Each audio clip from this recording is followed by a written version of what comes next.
Ada ini kali ya, select. Agak lupa saya. Insert. Mulai dulu lah. Yang penting kelihatan kan ya. Ini kalau saya gerakin gini, supaya kalian bisa lebih fokus. Nanti saya coba lihat dulu. Kalau saya sudah dapat, nanti saya coba buat seakan-akan ada lasernya gitu ya. Semoga ini juga bisa membantu nanti. Kita mulai lagi. Jadi ini merupakan tahap utamanya nih ketika nantinya dari segi proses temu balik informasi itu dihubungkan dengan large language model. Di sini jelas di bagian tengah ini merupakan satu konstruksi yang ada di large language model. Lalu dari sini ini tahapan yang tadinya terbagi ya di dalam konsep utama dalam mengedit dokumen to context window ini. Jadi ketika dokumen sudah masuk, kemudian dia bisa masuk ke lingkup vektor store-nya. Nah, proses yang dilakukan oleh pengguna, dia akan masuk juga ke bagian awal nih dari segi memberikan sebuah pertanyaan. Baru akan masuk ke ranah relevan dokumen dan disinilah akan dilakukan bentuk konstruksi dari sisi PRUM yang dilakukan oleh pengguna.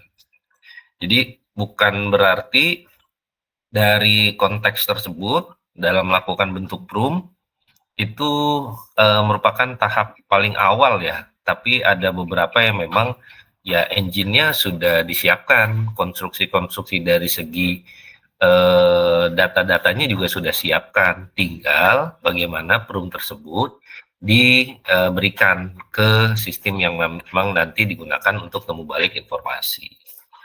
Nah, ini ada bagian yang nantinya bisa Anda lihat, ada bagian konteks di sini. Bagian konteks di sini adalah satu struktur yang nanti bisa dikategorikan sebagai dictionary ya. Ini itu artinya dictionary. Dictionary ini merupakan hal-hal yang sifatnya untuk bisa mengemas setiap data yang tersedia. Kemudian dari sini ini ada PRUM template yang biasa kalian gunakan.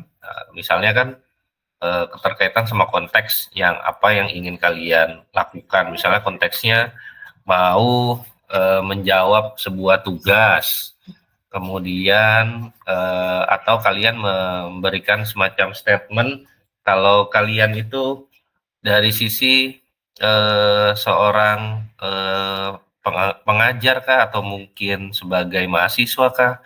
Nah, jadi dari konteks yang nanti bisa diberikan oleh LLM atau RAG itu nanti bisa disesuaikan dengan kebutuhan dari masing-masing penggunanya. Nah, ini PRUM template yang nanti bisa dijadikan semacam gambaran kerja dalam menjelaskan setiap instruksi yang dilakukan oleh para penggunanya. Nah, baru setelah itu masuk ke ranah PRUM value di sini. PRUM value di sini ini merupakan satu bagian yang nanti bisa dijadikan semacam output agar teks yang nanti didapatkan oleh engine itu bisa dikirim ke satu konteks LLM sehingga bisa dibuat konteks-konteks Windows-nya untuk nantinya bisa dilakukan semacam generalisasi. Baru setelah itu dia akan melakukan proses pengiriman dari segi konteks tersebut dan akan menghasilkan chat message ya. Nah, inilah yang dikategorikan sebagai respon jawaban yang sifatnya bisa konstekstual.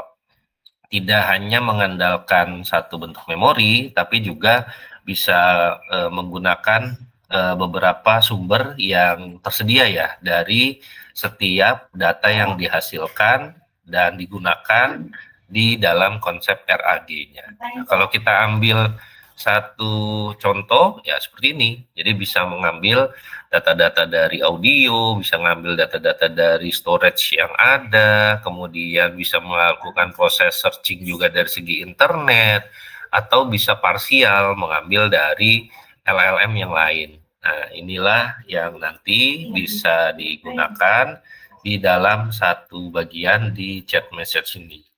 Jadi saya ulangi ya, di bagian awal kita sudah melihat ini ada satu proses yang dilakukan oleh pengguna, kemudian dari segi proses tersebut, LLM itu akan melihat apa struktur yang ada di dalam dictionary dan juga prompt template yang diberikan oleh pengguna. Baru dia akan masuk ke satu bentuk prompt value dalam bentuk output, dan di dalam output tersebut akan menghasilkan sebuah chat message yang nantinya merupakan jawaban yang sifatnya itu konseptual dan bisa didukung juga ya dari data-data yang sifatnya itu eksternal. Nah, sampai satu titik dia bisa menghasilkan sebuah parsing data yang nantinya ini merupakan semacam jawaban akhir dengan format-format yang sifatnya itu terstruktur. Jadi ada kalimat awalnya itu apa, kemudian inti, kemudian penutup. Nah, kalau kalian baca dari setiap prompt yang kalian hasilkan di dalam ChatGPT ataupun Gemini, itu kan hasilnya seperti itu ya. Jadi tidak serta-merta cuman penjabaran, tapi ada bentuk struktur yang dihasilkan dalam penjabaran tersebut. Mana yang nantinya menjadi sebuah penutup, ada ciri khas sendiri dari masing-masing kalimat yang bisa kalian pelajari, ataupun dari segi inti yang memang disampaikan oleh apa namanya produk tersebut, entah itu ChatGPT ataupun dari Gemini. Sehingga ya inilah menjadi satu bentuk gambaran dari bagaimana melakukan konektivitas nih dari peran yang ada di LLM melalui satu bentuk menjalankan prompt di sebuah layar dari produk ya, entah itu ChatGPT, Gemini, atau mungkin kalian juga sekarang sudah mencoba DeepSeek dan lain sebagainya. Dari dua slide ini ya, satu dan juga dua, ada yang mau ditanyakan dulu? Silakan.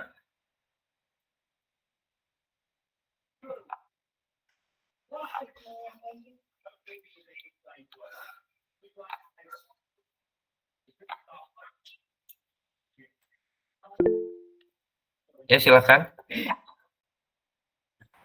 Pak, mohon maaf interupsi. Saya hadir Pak, tadi agak telat masuk Zoom ini Gmat ya Pak.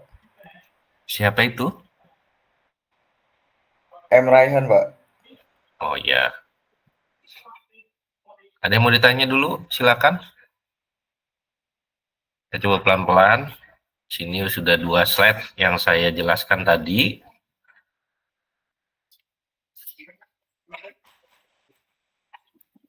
Saya ulangi di sini dan sini ya tadi ya.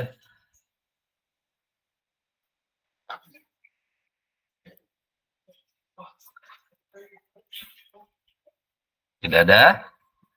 Nah, saya coba lanjutkan dari di bagian atas. Ini kan ada HNSW ya. Nah, HNSW ini merupakan algoritma yang nantinya bisa kalian gunakan untuk melakukan pencarian-pencarian yang sifatnya itu terdekat, gitu ya. Nah, misalnya kalau di dalam sebuah metadata seperti misalnya subject heading. Nah, kalian mungkin pernah mendengar namanya subject term, narrow term. Nah, itu kan nanti bisa dilihat dari konteks kedekatan dari sebuah topik. Nah, ini cara kerjanya sama. Jadi akan menghasilkan sebuah proses pencarian dengan berdasarkan struktur data dengan algoritma yang memang menekankan dari segi faktor-faktor terdekatnya. Nah, secara kerja HNSW ini ada beberapa lapisan ya. Misalnya dia bisa membuat semacam hierarkis atau nantinya bisa juga membuat semacam navigasi-navigasi yang sifatnya itu query untuk bisa menghasilkan sebuah vektor nanti. Nah, dari vektor tersebutlah dia akan bisa melakukan penyesuaian terhadap relevan split yang nantinya bisa didapatkan dalam bentuk generalisasi yang ada di konteks window. Baru setelah itu bisa dijadikan semacam jawaban yang nantinya akan merepresentasikan output yang dihasilkan di dalam proses yang dilakukan oleh pengguna. Nah, kalau di sini HNSW-nya ada tetap di bagian vector store. Kenapa? Karena dalam konteks tersebut, vector store tersebut akan menjalankan beberapa titik yang memang minta tolong dari segi HNSW ini. Secara penjabaran, HNSW ini adalah hierarchical navigable smart word ya. Dia semacam bentuk graph yang nantinya bisa menghasilkan algoritma untuk bisa mengetahui hal-hal yang sifatnya itu pencarian data yang memang berkaitan satu sama lain. Nah, sebagai contoh misalnya, kalau kita mau menjalankan pertanyaan mengenai arsip digital misalnya, apa hal yang memang terkategori sama dari segi arsip digital? Nah, misalnya pertama, manajemen aset. Itu juga tergolong dari segi arsip digital. Kenapa? Karena di dalam manajemen aset tersebut, itu cara lain dalam mengelola sebuah arsip, tapi lingkupnya ada di skala enterprise. Nah, kalau di arsip kan kebanyakan berasal dari satu bentuk hasil transaksi yang ada di sebuah lembaga ya. Nah, misalnya ada dokumen yang akan dibuat semacam surat keputusan dari sebuah event tertentu, kemudian dibuat dan diresmikan, baru seperti setelah terjadi hal tersebut, itu akan menjadi sebuah dasar hukum untuk menjalankan setiap kegiatan yang memang sudah direncanakan. Nah, setelah kegiatan tersebut, itu akan menjadi satu dasar hukum juga untuk bisa di cross check kembali dari setiap kebutuhan-kebutuhan yang nantinya memang diperlukan. Misalnya untuk audit, untuk bisa melihat sejauh mana dari sisi kedudukan kegiatan tersebut, apakah ada unsur-unsur hukum yang nantinya akan berpengaruh atau tidak. Nah, itu yang memang bisa dikategorikan sebagai satu pendekatan arsip. Di dalam manajemen aset itu pun juga demikian, tapi biasanya manajemen aset itu dari segi kantor berita ya. Nah, misalnya di Garuda TV, nah sekarang kan kita lagi ada kerjasama dengan Garuda TV di Jakarta Selatan ya. Nah, misalnya mereka kemarin meliput nih dari bencana yang ada di Indonesia. Misalnya kemarin juga ada yang sampai meninggal kan ya, untuk salah satu tempat di daerah Dharma Wangsa setahu saya. Nah, itu diliput dan ternyata itu viral. Dan dari sana ya pasti akan dilakukan proses pengelolaan dari segi aset yang didapatkan oleh tim Garuda TV tersebut. Nah, setelah ada kebutuhan misalnya dari kantor berita lain membutuhkan, kemudian kantor berita negara juga membutuhkan antara. Nah, barulah di situ ada satu bentuk transaksi. Nah, misalnya apakah ada pembiayaan yang dilakukan atau diberikan saja karena itu kategorinya mungkin hibah ya, tapi tetap harus ada keterangan mengenai copyright di sana. Nah, itu pendekatan juga dari segi apa? Dari segi aset digital. Jadi proses-proses yang ada itu bisa berkaitan satu sama lain, tapi cara dan juga satu kebutuhan dari masing-masing lembaga itu pasti berbeda.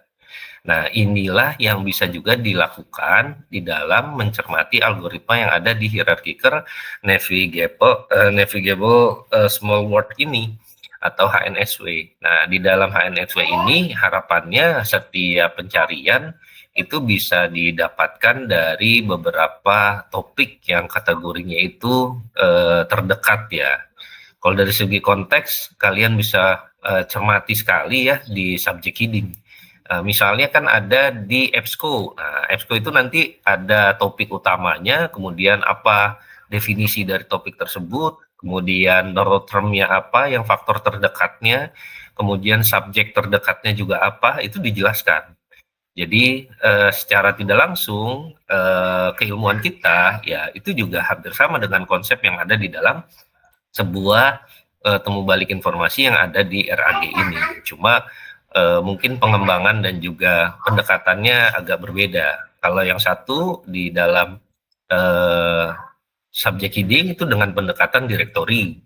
Tapi kalau untuk yang HNSW ini untuk satu pendekatan dengan berbasis big data ya, dan menyesuaikan juga dengan sebuah konsep algoritma yang diperkuat di dalam pengembangan yang ada di RAG. Nah, ini mungkin tadi kalian bisa melihat. Sebenarnya saya coba mau mancing kalian, mungkin ada yang mau ditanya. Sebenarnya HNSW kan belum saya jelaskan ya. Tapi belum ada yang nanya, jadi sekalian saja saya jelaskan. Monggo, ada yang mau ditanyakan dulu? Saya harapkan dari beberapa penjelasan tadi bisa dipelajari dengan baik, bisa dipahami dengan baik ya.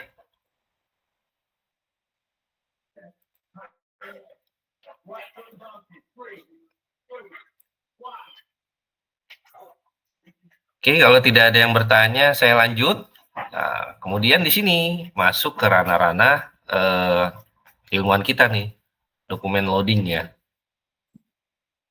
Nah, kalau Anda lihat lebih lanjut, ini kan sangat sederhana. Ada question, ada load dokumen, ada dokumen, ada relevan dokumen, ada retrieval di sini.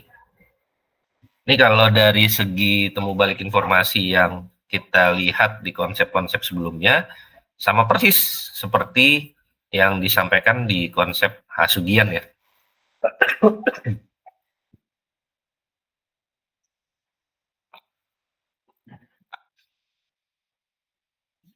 Nah, kira-kira ada yang bisa menjelaskan kembali dari konsep yang ada di Hasugian tersebut? Dan faktor apa yang sama nih dari sisi konsep RAG?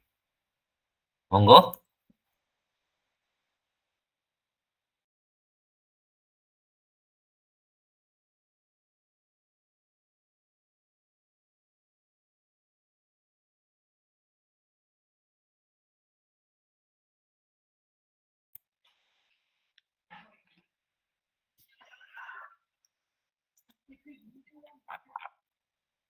Saya coba Tifanya.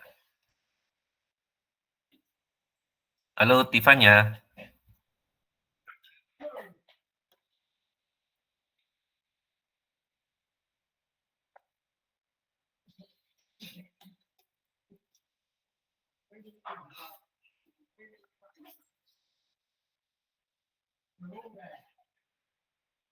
Tifanya.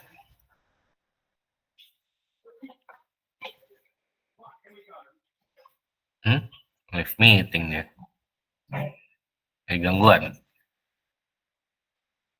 Salwa Ratu.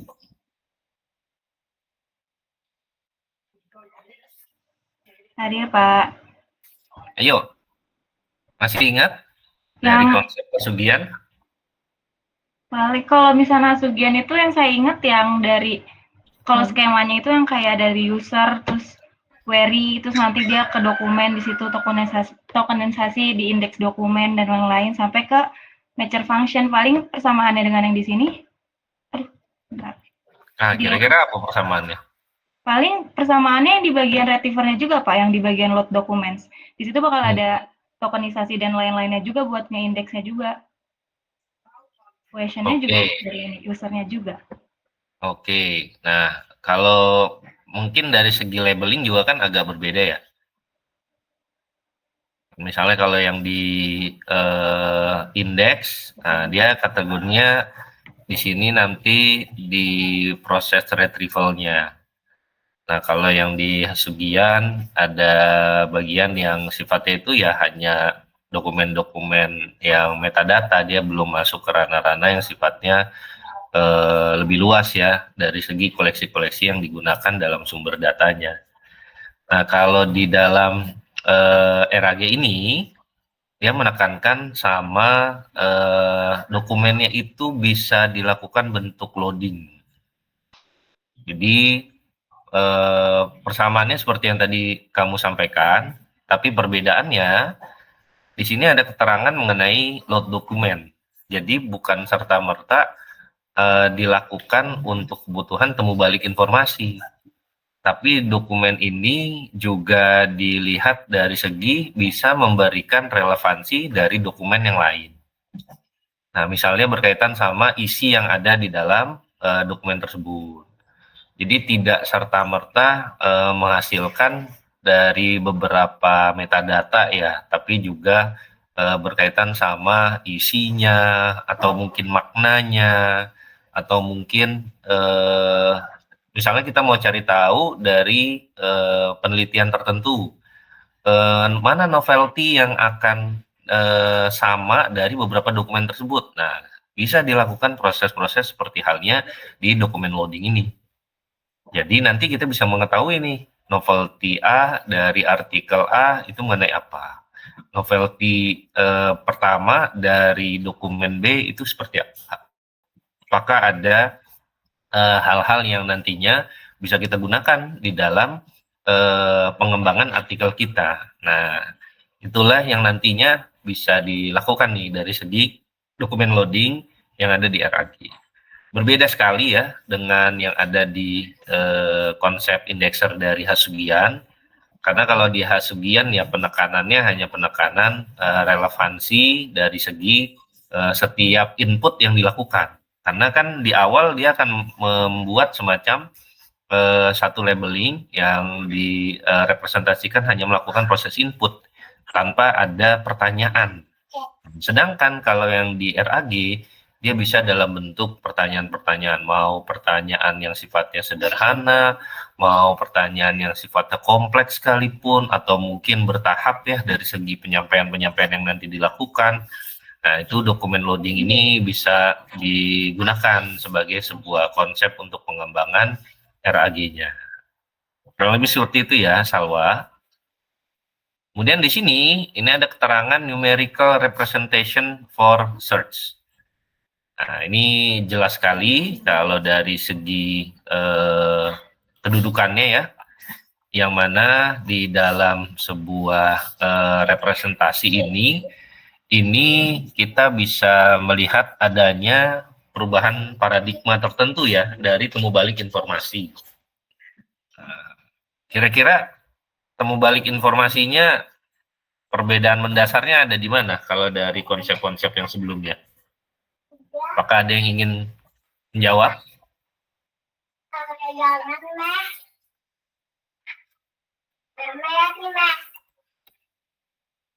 Di situ ada dua, ada teks, ada numerical. Sedangkan kalau dari Chowdhury yang sebelumnya ya, itu kan dia dominannya berbasis teks. Ya, teks di sini setiap metadata yang memang sudah dibuat semacam struktur dari segi entry levelnya. Tapi di dalam RAG dia bisa melakukan representasi dari teks tersebut. Jadi bukan hanya menghasilkan sebuah inputan ya dari segi pengiriman sebuah pertanyaan, tapi bisa juga memberikan representasi lain dari teks-teks tersebut. Ya misalnya nanti juga bisa dikembangkan nih, misalnya untuk kebutuhan NLP dalam menentukan penyesuaian dari similarity yang ada di dalam dokumen. Ada berapa banyak penemuan populasi yang didapatkan di dalam dokumen-dokumen tersebut, misalnya seperti itu. Anda semua bisa memberikan beberapa contoh dari artikelnya, Nah, lalu akan di factoring sama RAG, kemudian akan dilakukan semacam text representation dari setiap dokumen yang dikirimkan oleh kalian. Dari 10 tersebut, misalnya yang similar dari sisi novelty-nya antara artikel 1 sampai artikel 5 misalnya seperti itu. Artikel 6 dan artikel 10 itu tidak ada representasi dari novelty-nya, sehingga ya kita bisa mendapatkan informasi yang lebih berharga dari segi hasil yang didapatkan, tidak serta-merta seperti yang disampaikan di dalam Caudery ya. Kalau Caudery ya hanya berdasarkan teks-teks yang sifatnya nantinya bisa diberikan output dari kesamaan proses pengiriman informasi yang diminta oleh pengguna kita. Cuma di sini akan dikembangkan kembali sehingga bisa menghasilkan yang lebih berharga nilainya. Lalu dari segi numerical, nah ini cukup kompleks juga dari sisi informasi yang bisa didapatkan, karena di dalam numerical ini kalau kita lihat dari unsur-unsur yang ada seperti quotient similarity, kemudian nanti juga Anda bisa mempelajari namanya Euclidean distance, kemudian dot product similarity dan lain sebagainya. Nah, itu pada dasarnya merupakan semantic similarity atau mungkin berkaitan sama bahasa sederhana adalah kedekatan makna yang nanti bisa digunakan untuk algoritma. Nah, tapi kalau yang di bagian teks, dokumen teks, nah di sini ini nanti bisa kita dapatkan beberapa proses-proses pencarian tradisional. Misalnya kita mau menggunakan boolean logic, di sini bisa. Kemudian keyword matching itu juga bisa di sini ya. Kemudian juga sampai bisa menghasilkan sebuah query di dalam katalog perpustakaan, misalnya seperti itu. Nah, ini yang nanti bisa didapatkan nih dari segi text representation. Sedangkan numerical representation, kita harus ada beberapa hal yang sifatnya itu semantik, dalam arti bisa menghasilkan sebuah makna. Tapi bukan hanya mencocokkan tiap kata ya, tapi nanti bisa menghasilkan sebuah kemiripan dari antar makna kalimat tersebut. Nah, misalnya ambil contoh, jika ada pertanyaan, kira-kira how to preserve digital archive misalnya. Bagaimana untuk mempreservasi dari arsip digital. Nah, nanti dari dokumen-dokumen tersebut, ya tidak serta-merta cuma menampilkan judul yang nantinya sesuai dengan digital arsip atau preservasi digital, tapi juga bisa memberikan makna dari setiap artikel tersebut. Nah, itu yang nanti bisa dilihat dari segi kemiripan maknanya. Nah, ada juga yang sifatnya itu lebih spesifik dengan pendekatan NLP ya, Natural Language Programming. Nah, di situ nantinya juga bisa memberikan bagian-bagian yang nantinya bisa terpotong, kemudian bisa menghasilkan semacam visualisasi, sehingga kita bisa mengetahui mana subjek dari pembahasan ini, mana predikat dari pembahasan ini, mana objeknya, mana keterangan dan lain sebagainya. Bahkan bisa juga membuat semacam pola. Nah, di bagian numerical representation itu fungsi yang nanti bisa Anda dapatkan. Basis datanya itu dari sebuah bagian dalam melakukan bentuk loading dokumen. Dan di sini kan ada keterangan X, Y, Z. Maksudnya itu ini vektor-vektor yang nanti digunakan. Jadi kalau di text representation itu dokumen-dokumen yang bisa kita gunakan dalam bentuk setiap teks. Nah, ini kita bisa pecah kembali gitu ya dari dokumen-dokumen tersebut sehingga bisa menghasilkan beberapa metode seperti misalnya yang quotient similarity tersebut. Dan ini kalau kalian gunakan Turnitin untuk pengecekan plagiarisme misalnya, nah itu merupakan contoh-contoh yang nantinya bisa kalian dapatkan tuh di dalam menjalankan sebuah numerical representation. Dari sana kan nantinya kita bisa mengetahui setiap bagian ya dari pencocokan yang ada di setiap kalimat ataupun unsur yang disampaikan di dalam dokumen tersebut. Nah, kalau kalian pernah mengakses Turnitin, nah kurang lebih contohnya seperti ini. Turnitin, bentar dokumen ya.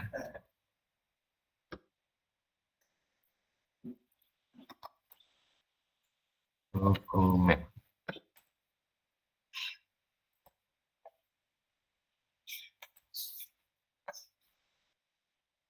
Nah, ini saya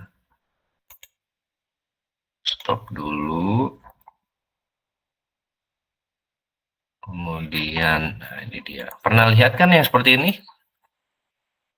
Ini dia. Ini juga pakai RAG ini. Karena dengan menjalankan konsep yang ada di numerical representation.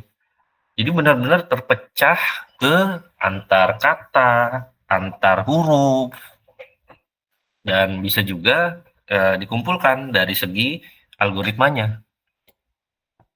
Nah, kalau kita gunakan yang Boolean retrieval, ya itu kan paling metadata-metadata tertentu saja. Dia tidak bisa mengambil data-data yang sifatnya itu lebih detail gitu ya. Nah, ini contoh kalau kalian sudah menggunakan Turnitin ya. Saya ambil salah satu contohnya tuh. Kelihatan kan? Jadi kalau berkaitan sama satu kalimat tertentu, misalnya seperti ini. Nah, ini kok cocok sama apa? Sama data yang lain. Datanya mana? Nah, digunakan di sini. Ini ada keterangan pro solution. Jadi dari segi warnanya juga sama. Itu algoritma yang dijalankan di dalam RAG. Begitupun juga yang di agresif hunting misalnya seperti ini. Ini poin 1 kan ya catatannya. Dan dia bisa memberikan semacam pola. Polanya apa? Ya memberikan presentasi salah satunya. Jadi, oh ini kok tidak ada bentuk parafrase yang dilakukan. Nah, ini nanti bisa dihasilkan dari beberapa bagian. Nah, baik menentukan kalimat tertentu, huruf tertentu, atau kita bisa memberikan semacam visualisasi. Visualisasi yang didapatkan seperti apa? Nah, kurang lebih seperti yang ada di sidebar. Nah, nanti ini ya bisa juga kita explore lebih lanjut. Seperti yang tadi mau bikin subjek, predikat, objek, dan juga keterangannya, atau kita bikin pola-pola yang nantinya bisa menjadikan satu bentuk eksplorasi dari setiap dokumen tersebut, kemiripan dengan artikel lain, kolaborasi. Misalnya kita mau tahu juga artikelnya itu penulisnya kolaborasi sama siapa saja. Nah, itu juga memungkinkan. Kan semakin banyak sekarang yang bisa Anda gunakan, apalagi dengan pendekatan AI ya. Nah, itu di balik konsep-konsep tersebut, nah itu ada peran dari RAG.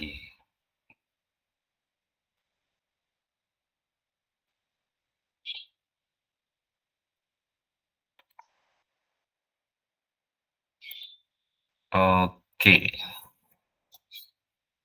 Saya lanjutkan dulu, satu lagi nih. Nah, bagaimana untuk berkaitan sama statistical and machine learn representation-nya?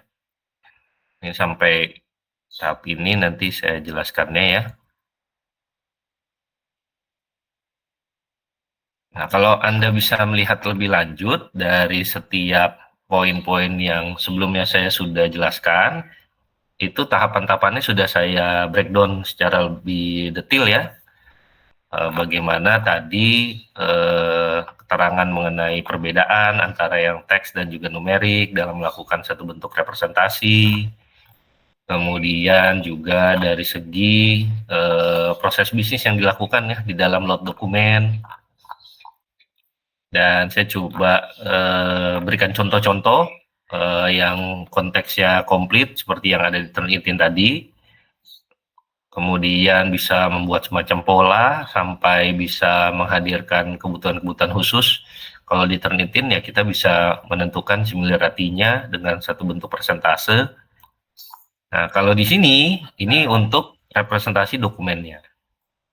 Jadi ada yang pendekatan statistik, ada yang pendekatan machine learning. Kalau yang pendekatan statistik ini metodenya memang metode klasik yang biasanya untuk kebutuhan tubuh balik informasi.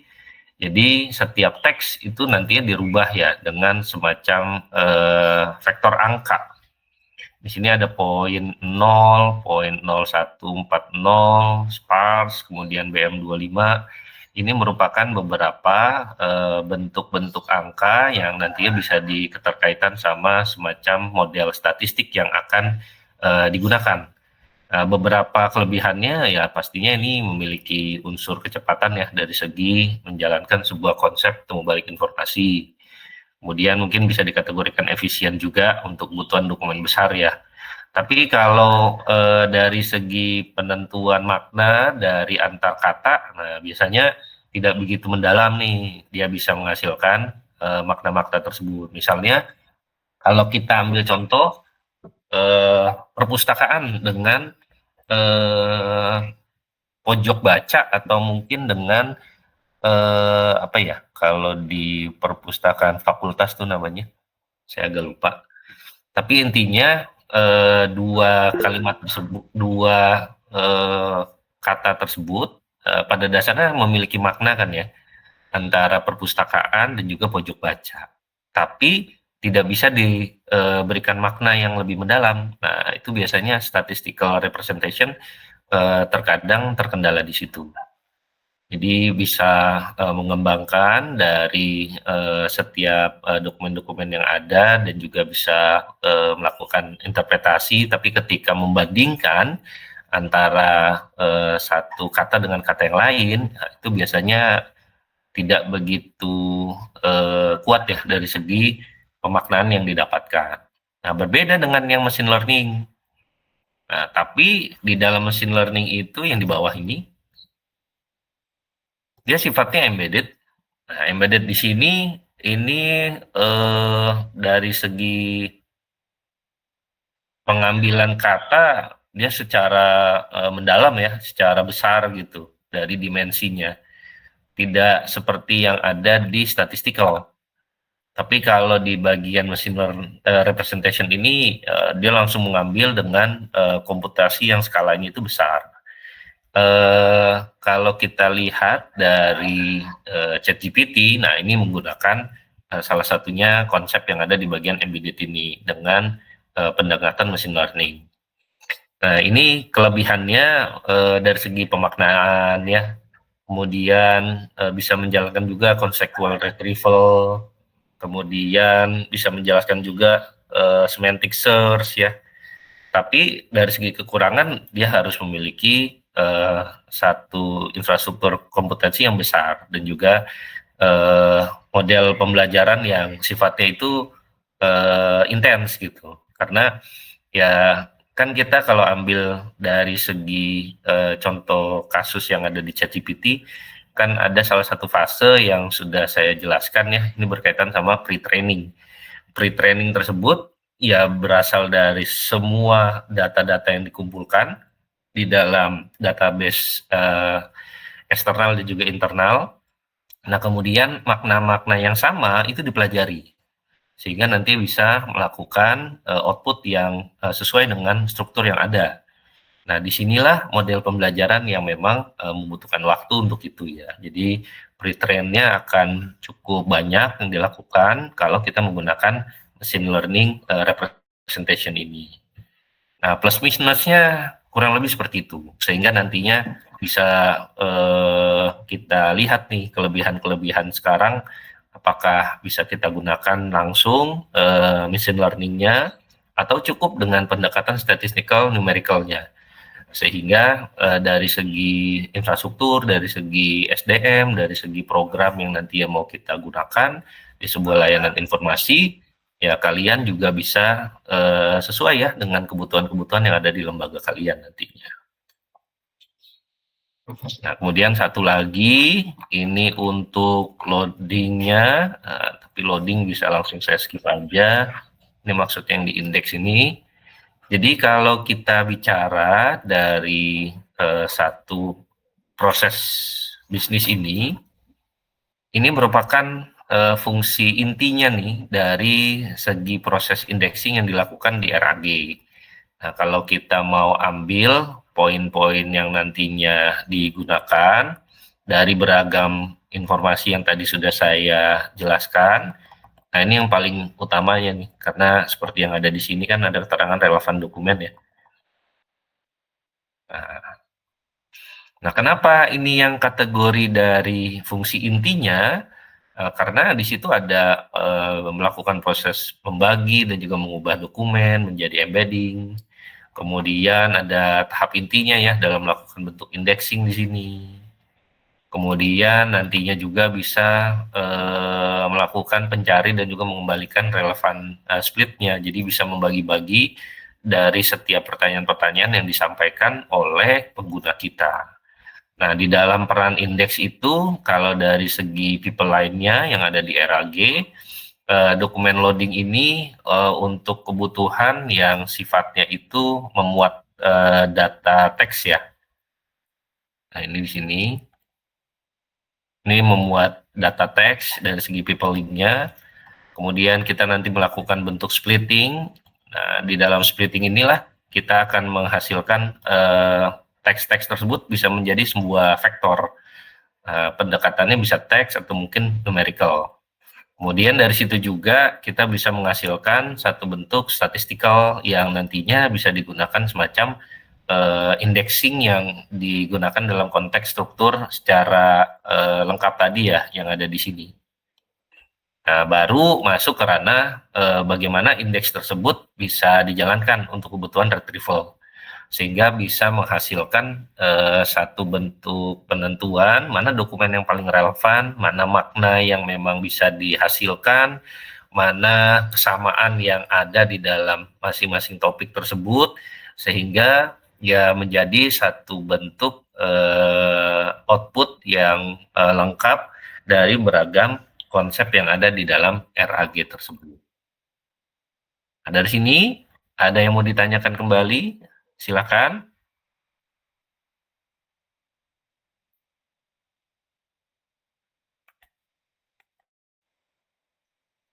Nah, kita mulai dari sini tadi ya, yang connecting.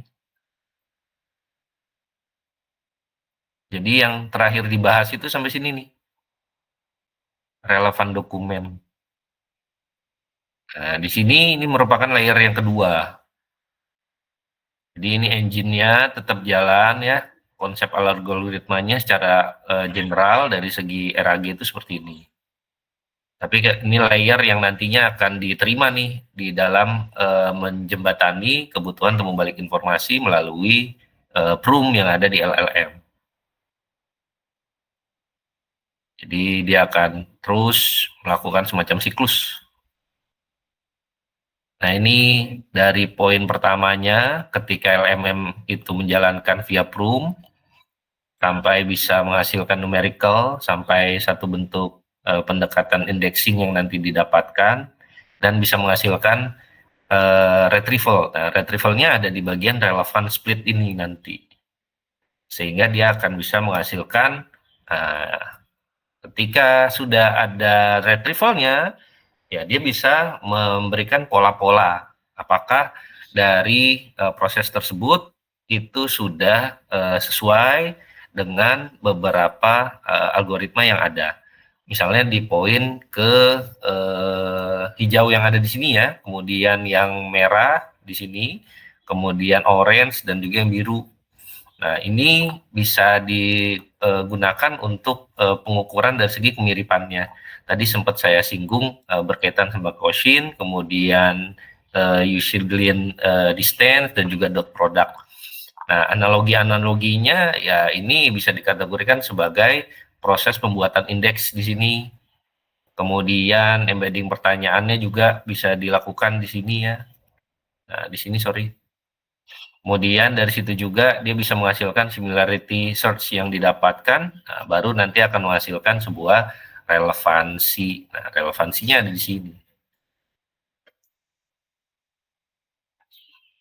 Ini saya coba ambil dan saya representasikan dari setiap tahap-tahapan tersebut. Bagaimana proses koneksinya, bagaimana tahap melakukan people line yang pertama, people line yang kedua, ketiga, sampai keempat ya, dan bisa menghasilkan sebuah representasi dari temu balik informasinya. Nah, kurang lebih sudah disampaikan tadi.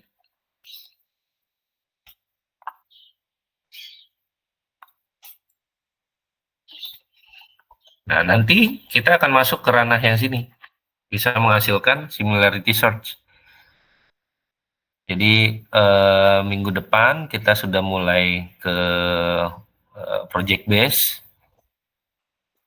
Jadi dari bagian-bagian yang sudah dipaparkan, baik konsep utama, kemudian konsep umumnya, sampai bagian-bagian di setiap tahapannya, sehingga bisa menghasilkan satu bentuk similarity search yang dihasilkan.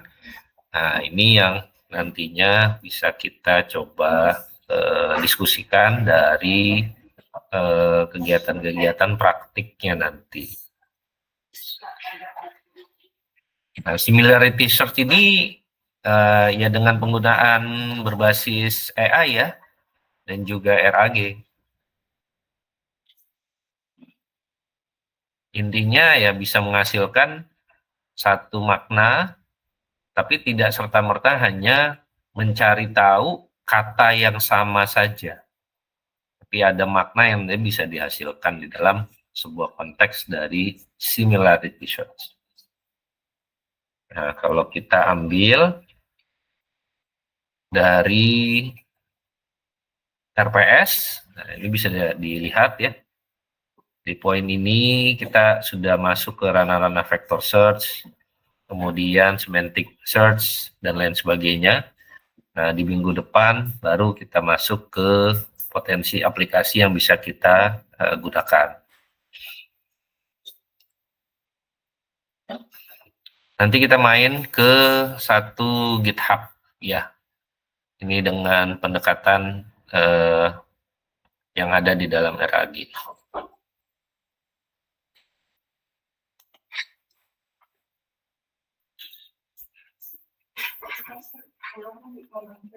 Oke. Ada pertanyaan? Silakan.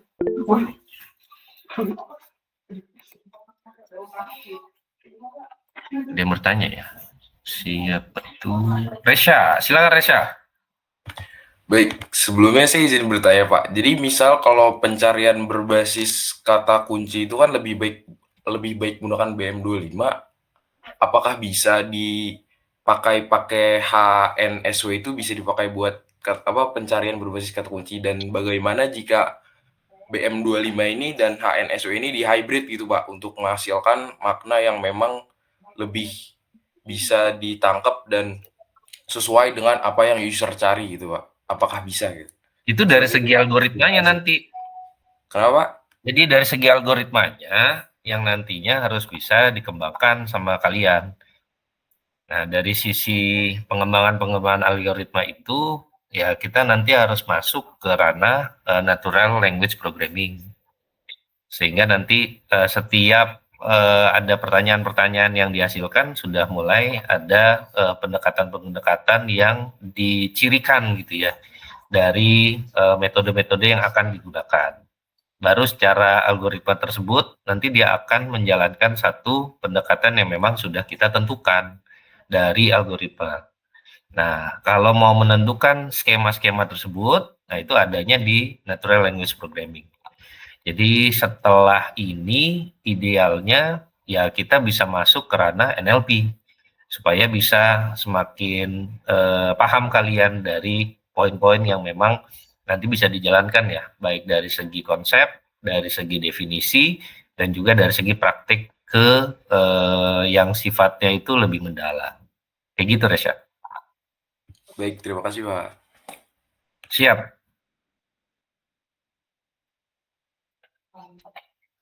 Kalau dari segi konsepnya, model, kemudian struktur datanya, mungkin minggu depan bisa saya coba jelaskan lebih lanjut ya.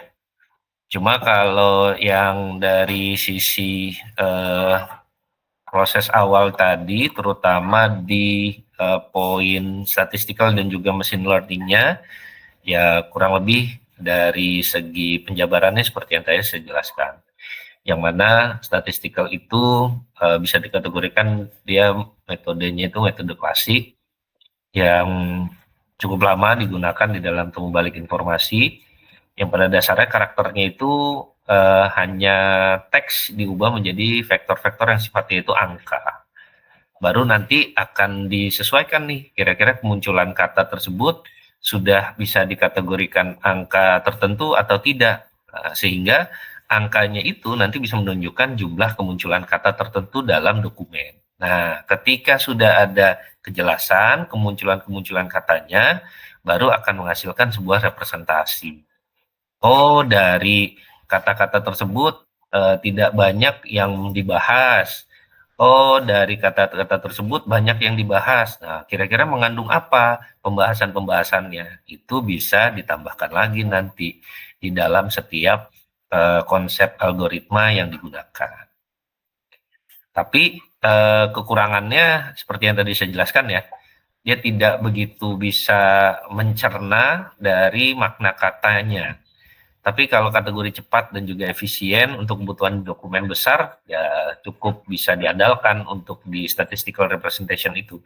Tapi kalau mau kita gunakan dari awal, yang machine learning, ya ini sudah sangat powerful nanti. Kebutuhan-kebutuhan Resha buat bisa memahami dan juga memberikan struktur, bahkan bisa menghasilkan output yang lebih bagus lagi ya, seperti yang ada di kalau kita menggunakan ChatGPT dengan pendekatan deep research. Pernah kan? Pernah nggak? Pernah, Pak. Pernah kan? Nah, kalau deep research itu ya dia bisa mendapatkan beragam sumber lebih mendalam. Dan itu pastinya menggunakan algoritma terlebih dahulu. Karena ketika ditanyakan dari segi deep research, biasanya kita akan ditanyakan lebih spesifik lagi. Faktor yang pertama, misalnya, apa yang memang berkaitan, misalnya ya, saya sedang mengembangkan satu disertasi mengenai web scale discovery service, misalnya seperti itu. Tolong carikan sumber-sumber yang berkaitan sama web scale discovery service.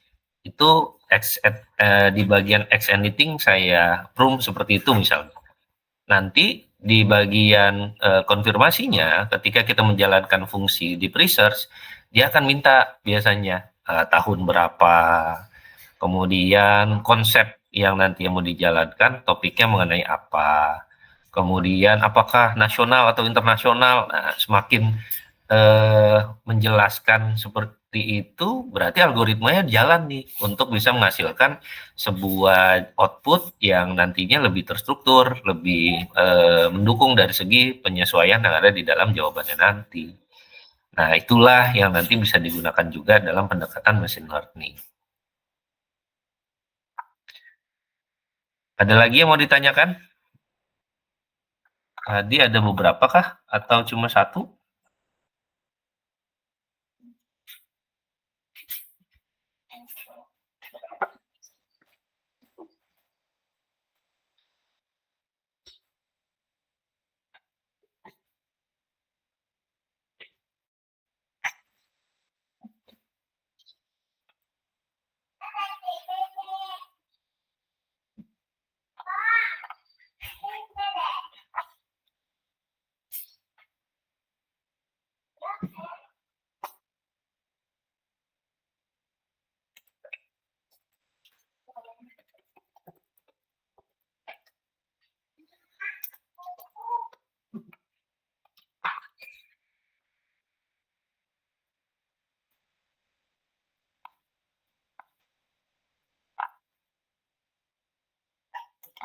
Ada yang ditanyakan? Ayo silakan. Atau harus saya sampaikan kembali?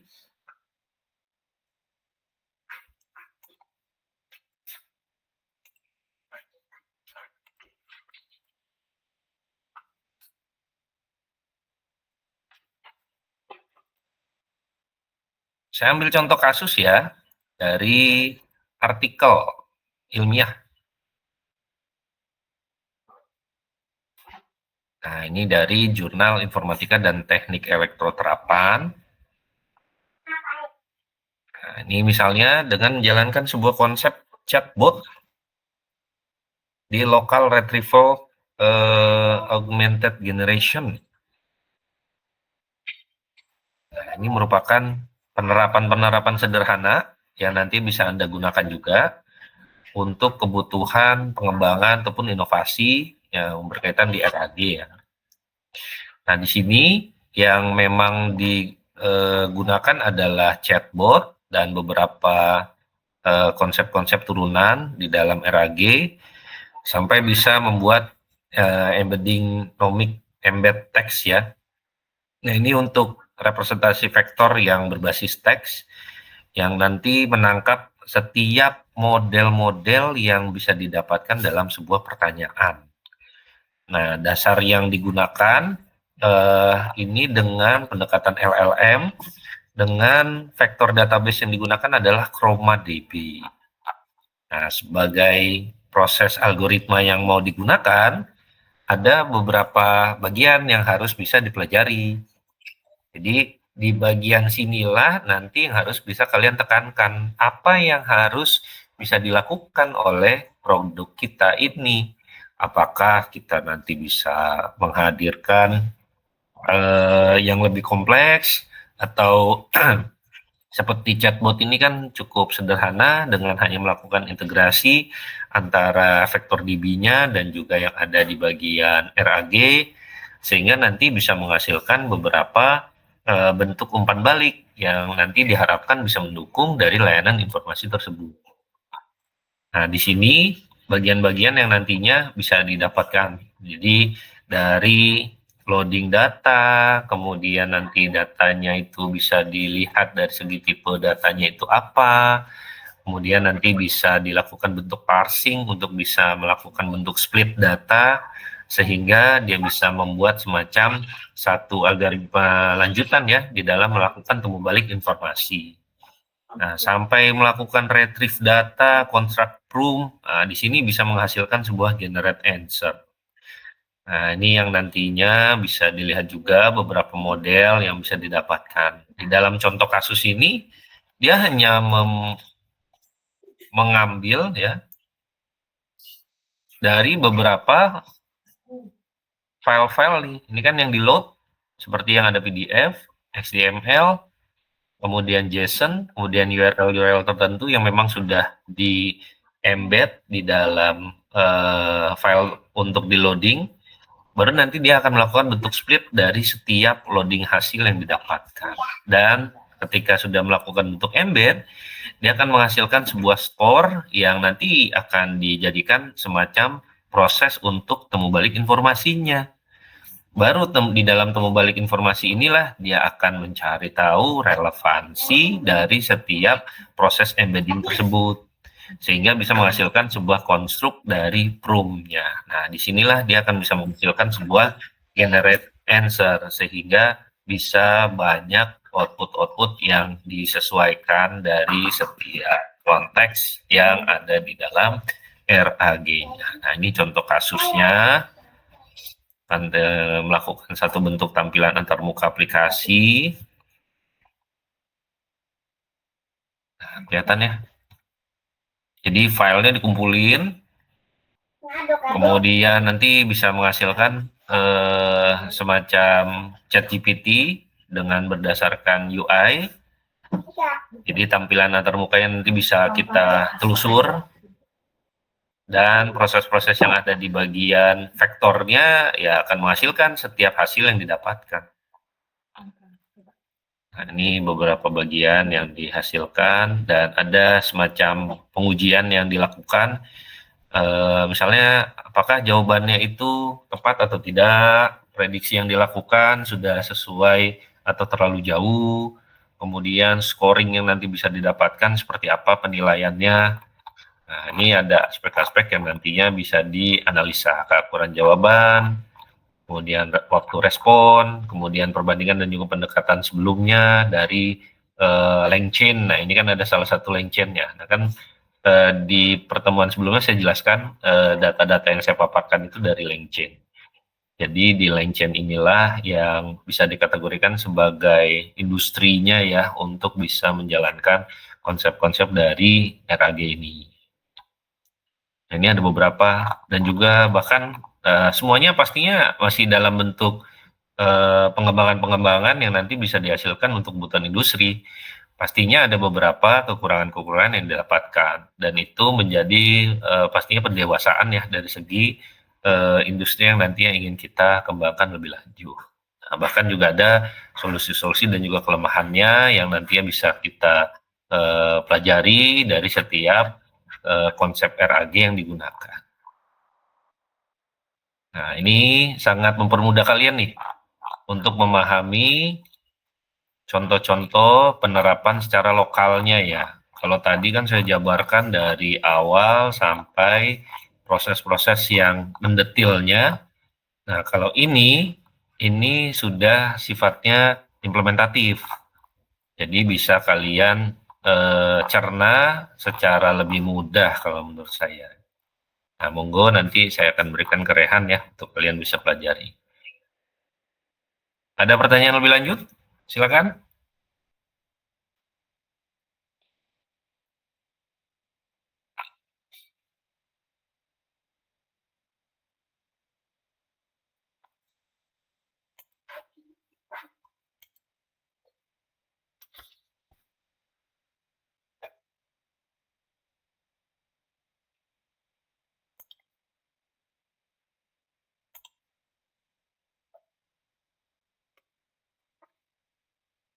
Tidak ada.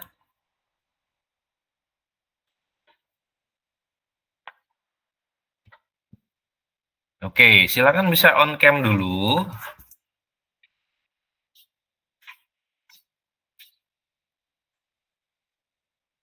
Saya akan minta untuk melakukan summary dari apa yang sudah saya jelaskan tadi. Kira-kira pemahaman kalian sudah sejauh mana?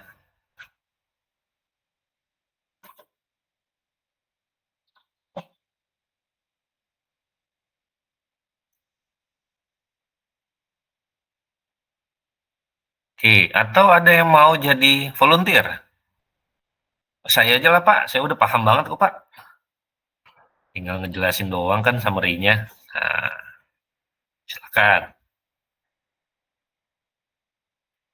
Ayo, yang belum Dimitri, Clara, Anggita, Rasya, Alfauzan, kemudian Salsabila, Syafira. Nah, itu belum tuh. Belum muncul. Revan, Jovenko, Abi.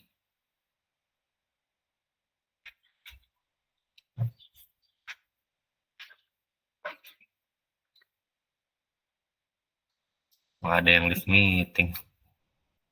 Oke, saya ulangi. Ada yang bisa memberikan penjelasan mengenai summary yang tadi sudah saya jelaskan?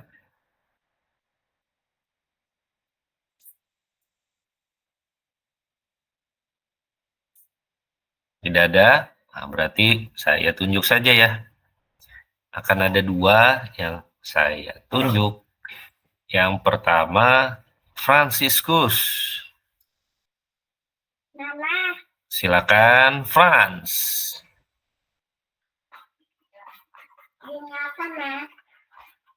Apa summary-nya, Franz? Supaya kalian bisa tahu konsep besarnya, kemudian di setiap tahapnya apa saja yang nanti bisa didapatkan. Dibuat sederhana saja. Dari kalau penjelasan saya kan cukup detail ya. Namanya di pembelajaran jadinya memang harus disampaikan terlebih dahulu. Tapi untuk mempermudahnya, saya tadi sudah ambil satu contoh kasus yang ada di artikel ilmiah di jurnal. Harapannya ya kalian bisa memahami lebih lanjut secara lebih sederhana. Silakan Franciscus.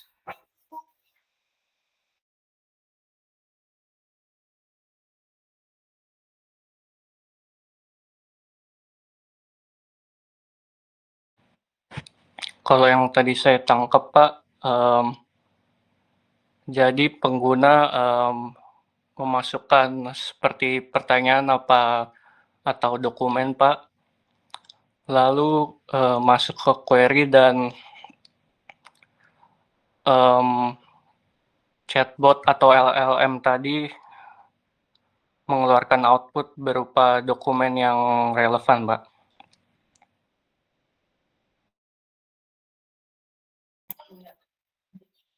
Itu intinya doang. Penjabaran tiap tahapnya nggak dijelaskan. Iya, itu tadi yang saya tangkap lumayan itu Pak. Nah, yang tadi paling banyak saya jelaskan kan yang representasi dokumen ya, yang mengenai perbedaan statistikal dan juga machine learning. Nah, bisa dijelaskan lebih lanjut?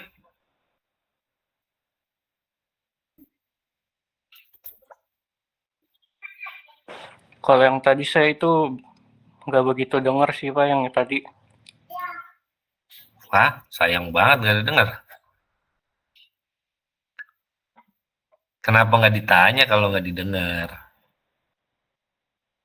Masalah kendala, jaringan atau apa? Iya Pak, tadi saya sempat nge-lag Pak. Oke, nah ini kan ada recordnya ya, saya sudah berikan. Jadi nanti saya coba upload di Leads, supaya bisa dipelajari lagi ya.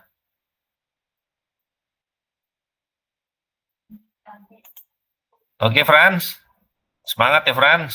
Ya, baik Pak. Kita udah di TM mendekati UAS ini.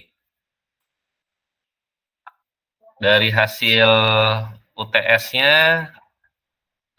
ada beberapa yang nanggung dalam menjawab.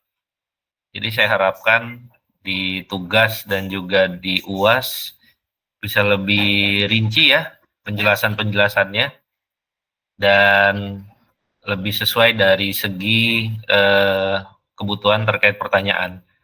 Jadi jangan terlalu meluas, tapi yang khusus dari pertanyaan tersebut ya Anda bisa mencerna dan juga bisa menjawabnya dengan baik. Oke, saya lanjut ke sekarang Tasya Nabila Dinata. Silakan Tasya.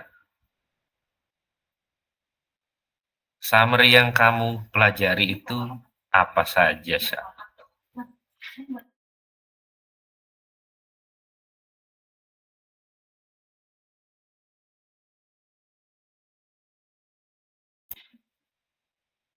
Tasya.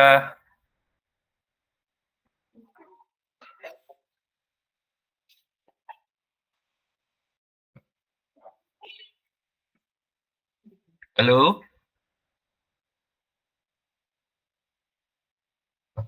Tasya, suara saya terdengar?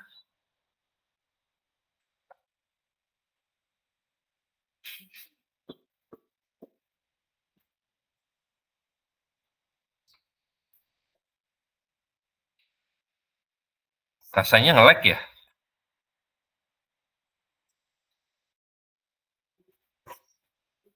Oke, kita ke Anggita deh. Git, silakan Git.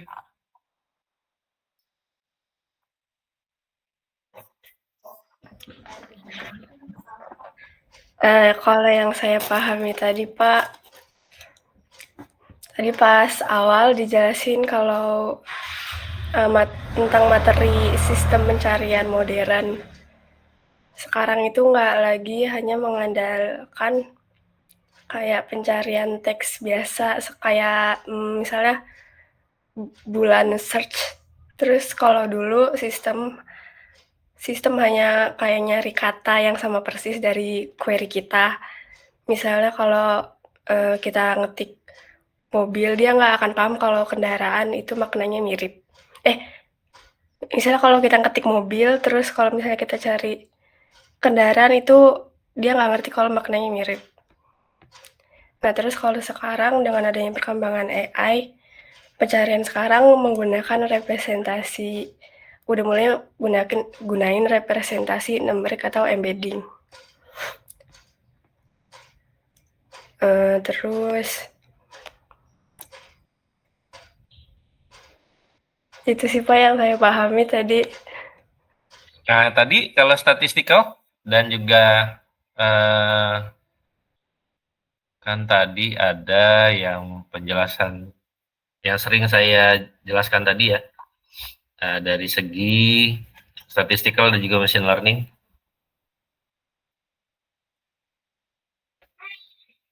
Bisa dijelaskan lebih lanjut?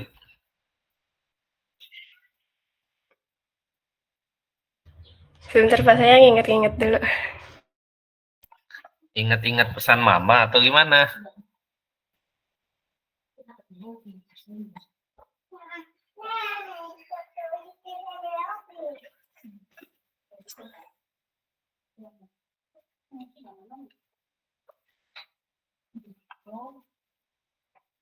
Nanti dia bilang tinggal di balkon. Ini putih bau dulu.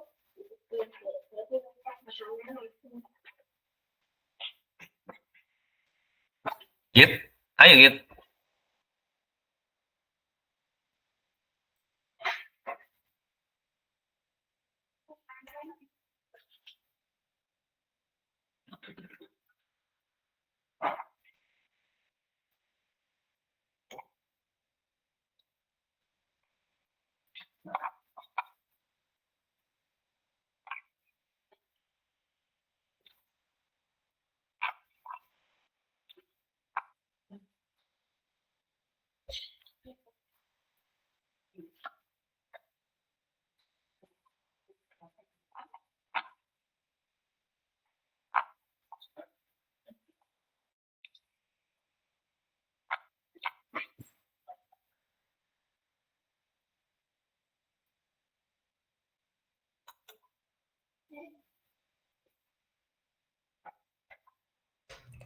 Pak, kalau bagian itu saya masih kurang paham.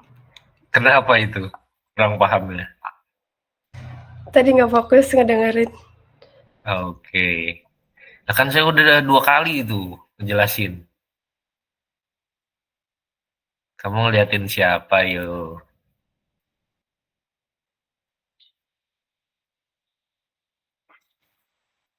Perlu diulang nggak?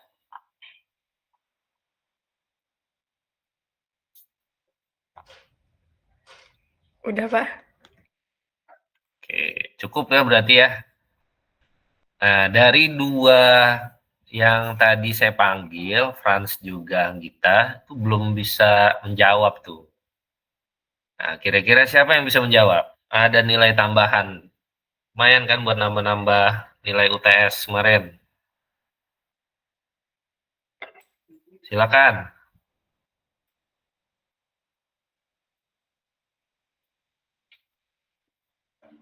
Saya Pak mau nyoba.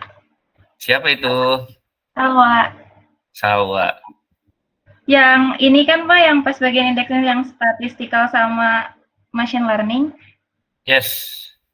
Kalau yang saya pahamin tadi, yang saya ingat pas bagian statistikal itu, jadi dia tuh kayak pakai pemenggalan breakdown per kata gitu, terus setiap kata tuh dikasih nilai-nilai tertentu.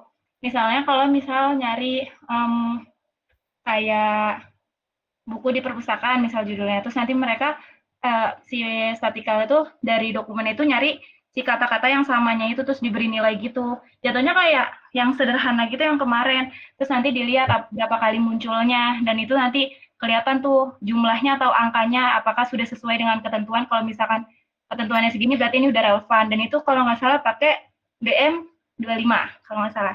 Terus udah gitu kalau yang machine learning yang saya tangkep dia tuh di embedding dulu atau di dokumen itu direpresentasikannya ke angka, ke berupa vektor gitu. Nah, habis itu nanti yang saya dapat tuh nanti itu pakai HANA SW. Nah, di HANA SW itu seingat saya jadi dia yang kayak algoritma gitu. Jadi misalkan dokumennya di breakdown terus gitu kayak nanti ada kalimat atau pokoknya divektorin, nanti dilihat di antara vektor-vektor itu tuh yang mana yang memiliki faktor yang sama atau yang kayak relevansi yang sama terus nanti bisa dikelompokkan untuk dijadikan outputnya. Itu Pak yang saya dapat. Keren. Salwa. Siapa dulu dong? Good. Salwa. Ada yang punya cara pandang lain? Saya kasih kesempatan lagi. Lumayan nama-nama nilai UTS. Tapi jangan yang tadi sudah dijelaskan dong. Kita coba ke penjelasan yang ada di perbedaan dari segi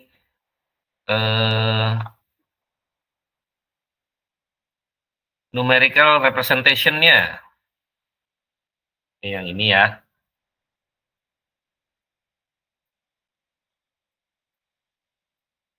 Jangan pakai AI ya, di print screen kemudian dibuat dengan AI, tapi cara pandang kalian. Yang ini, ayo, siapa yang bisa menjawab? Silakan.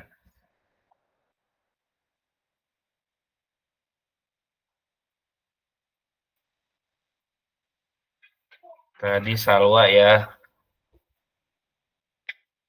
Udah saya catat Salwa. Yang lain?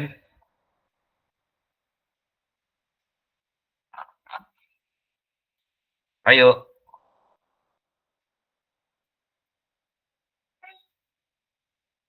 Nilai UTS itu 25%.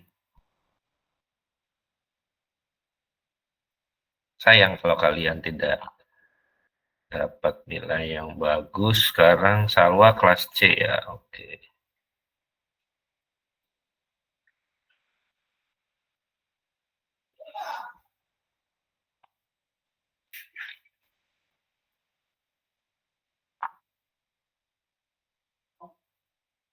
Ayo, ada yang bisa menjelaskan numerical representation for search dari text representation dan numerical representation?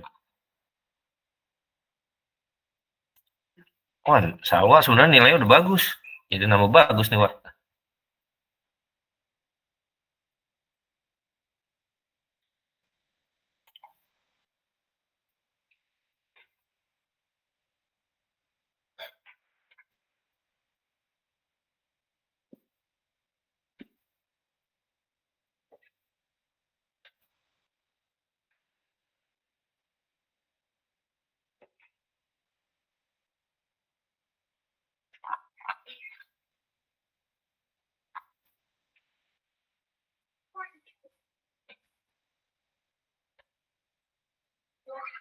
Tidak ada yang bisa menjawab?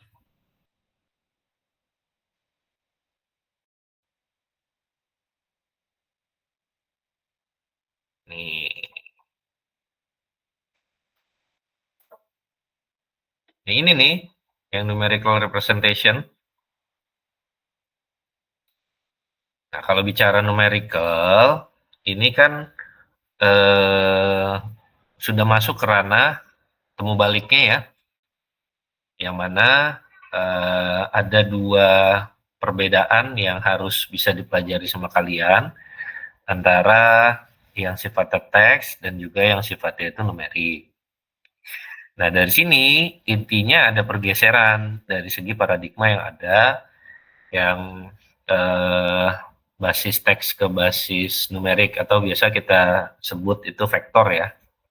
Nah, yang jelas dari dua representasi ini, Anda bisa melihat lebih dalam dari segi melakukan bentuk retrieve-nya di sini ya kan. Nah, kalau yang teks, ya dia hanya merepresentasi dari teks biasa, misalnya dengan pendekatan boolean logic, keyword matching, atau mungkin dengan pendekatan query di bagian katalog perpustakaannya. Tapi yang numerical representation, nah, dia ada pendekatan berbasis embedding di sini, kan sudah dijelaskan di sini ya. Nah, ini dia. Yang mana di dalam melakukan proses embedding tersebut, teks itu nanti dirubah menjadi vektor yang sifatnya itu, nih ada statistik. Nah, di sini ada yang sifatnya statistik dan juga ada sifatnya machine learning. Jadi, dengan pendekatan numerik tersebut, kita juga bisa mengambil beberapa pendekatan similar maknanya gitu ya, atau bisa disebut semantic similarity. Nah, ini ada yang dengan menggunakan quotient similarity, ada menggunakan Euclidean distance, ada juga yang dengan menggunakan dot product similarity. Tapi kita tidak terlalu masuk ke ranah-ranah tersebut karena sudah masuk ke ranah sistem komputer. Cuma sekedar untuk bisa kita berikan contoh kasusnya. Nah, misalnya kalau kita ambil satu pertanyaan mengenai how to preserve digital archive. Nah, nanti dalam melakukan bentuk representasinya, dia tidak serta-merta menyampaikan digital preservasi dilakukan dengan tahapan seperti ini, tidak seperti itu. Pasti dia akan membuat sebuah makna. Nah, makna di sini ya bisa akan membuat semacam hal yang lebih terstruktur. Misalnya strategi for maintenance digital heritage collection, misalnya gitu. Nah, dari sana kita nanti bisa melihat pendahuluannya apa, kemudian tujuannya apa, kemudian inti permasalahannya ada di mana. Jadi sudah menghasilkan sebuah generalization nanti yang didapatkan dari segi numerical representation tersebut. Berbeda dengan yang text representation. Kalau yang text representation ya seperti halnya kita lagi mengakses library.upnvj.ac.id. Kita mau cari tahu judul dari buku tertentu, ya nanti akan muncul tuh buku-buku yang berkaitan sama judul-judul yang sedang kita entry. Kemudian kita mau cari penulis, nah, ya udah hanya sebatas menghasilkan temu balik informasi sesuai dengan apa yang memang digunakan di dalam teks tersebut, tapi tidak masuk ke ranah paradigma yang lebih mendalam dari segi strukturnya, dari segi maknanya, dari segi satu pengemasan ya yang nanti dihasilkan di dalam output tersebut. Nah, seperti itu di perbedaan di numerical dan juga text representation. Nah, kan saya sudah jelaskan 3 kali itu ya. Ada yang bisa menjelaskan kembali? Silahkan.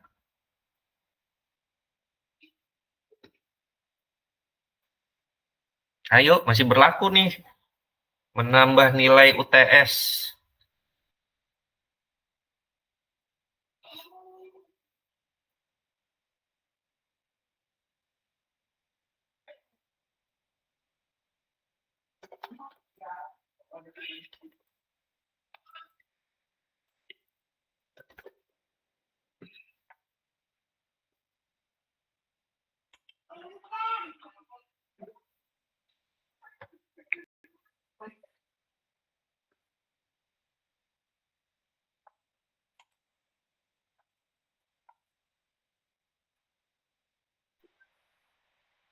Maaf Pak, itu ngejelasin yang itu ya Pak? Text Iya, representation seperti sama yang tadi numerical. saya jelaskan aja. Gimana Han? Mungkin Tertarik saya, Han? ya Pak, coba saya mau coba ya Pak. Maaf Pak kalau salah. Silakan. Apa-apa, harus semangat. Lanjut. Iya. Mungkin perbedaan antara text representation sama numerical representation tuh yang saya tangkap tadi. Kalau untuk text representation tuh dia tuh mencocokkan kata gitu ya Pak. Berbasis teks mentah gitu kayak string.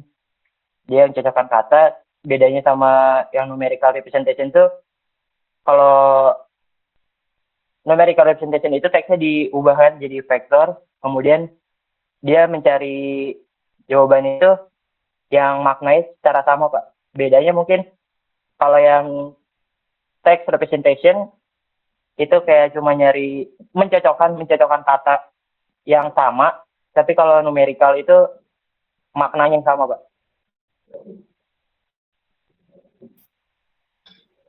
Oke, good.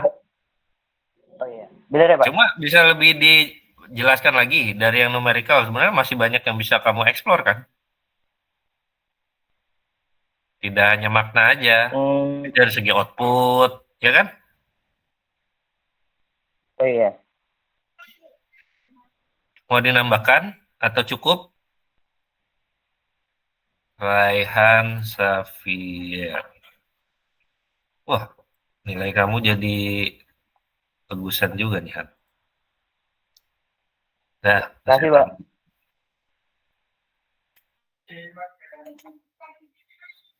Ada yang mau disampaikan lagi Han? Cukup yang tadi. Harapan saya sih dilanjutin. Saya cukup sih, Nanggung Pak. soalnya. Iya. Oh iya Pak.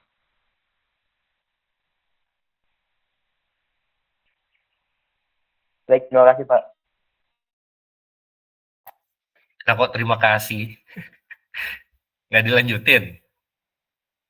Yang output tadi. Maaf Pak. Buat sekarang buat sekarang baru segitu sih Pak. Ntar saya pelajarin lagi deh Pak. Oke, sip. Maaf, Pak. Semangat ya. Ya Pak. Oke, nah minggu depan kita akan masuk ke penerapan contoh kasus yang ada di GitHub ini.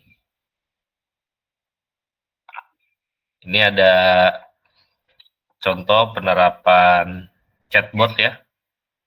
Nah, tapi harus ada proses-proses tahap instalasi yang dilakukan. Nah, besok minggu depan mungkin kita akan uji cobakan. Saran saya kalian bawa laptop semua ya. Dan sepertinya yang paling enak sih di lab multimedia ya, karena tidak terlalu mepet ya. Kalau di lab SI kan terlalu mepet.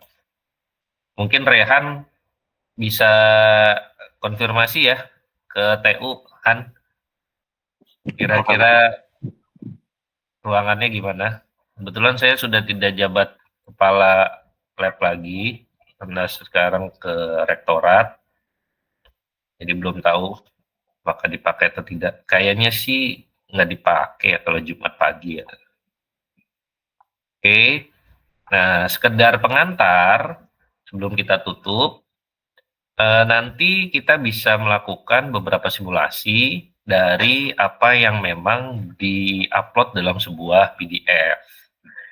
Nah, dari sebuah PDF inilah nanti kita gunakan konsep vektornya ya.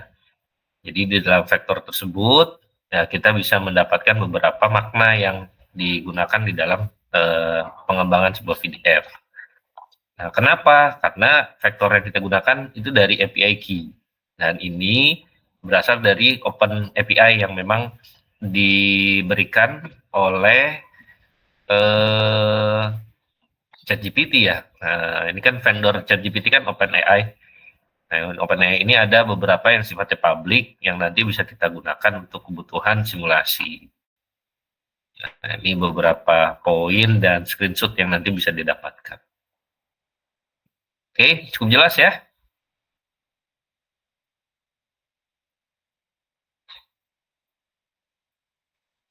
Baik, ada pertanyaan lagi sebelum saya tutup?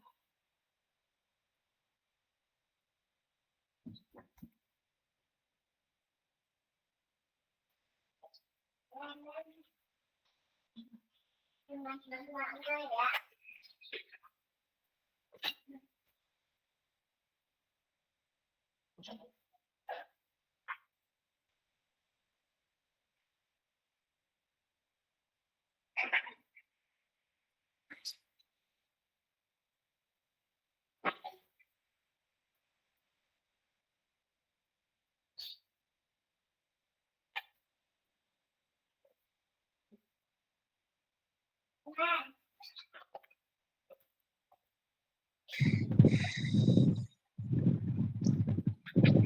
Tidak ada? Kalau tidak ada, berarti kita akhiri aja pertemuan KM ke 11 ya. Nah, saya harapkan kalian bisa tetap inline dengan bahasan-bahasan yang sudah disampaikan. Setelah saya masuk ke kelas A nanti, file ini akan saya kasih ke leads supaya kalian bisa pelajari lebih lanjut. Dan dari segi recordingnya, harapan saya juga kalian bisa replay ulang ya, supaya kalian bisa lebih kuat dari segi penjelasan-penjelasannya. Oke, demikian dari saya. Terima kasih. Oh iya, jangan lupa apa namanya? Buat absensi kedua, silakan bisa on cam.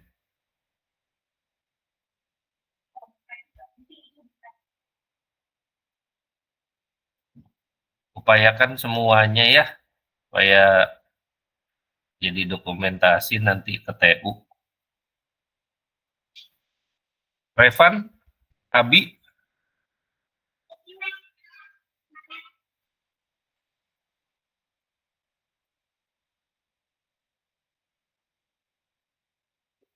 Yang ada dulu deh ya. Kita print screen, 1, 2, 3, senyum terbaiknya.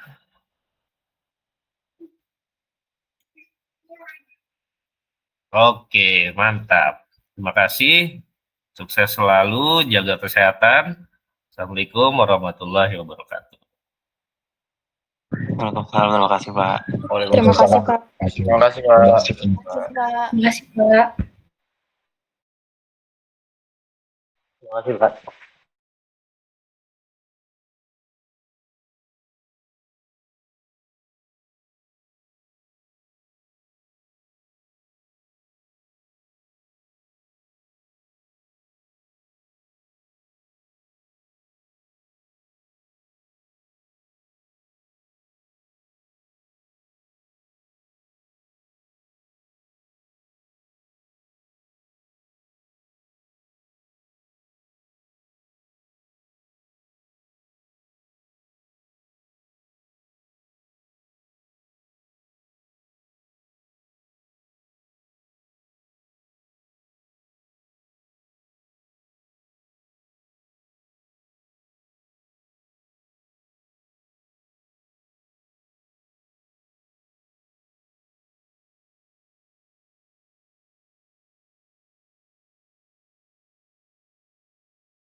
Pak.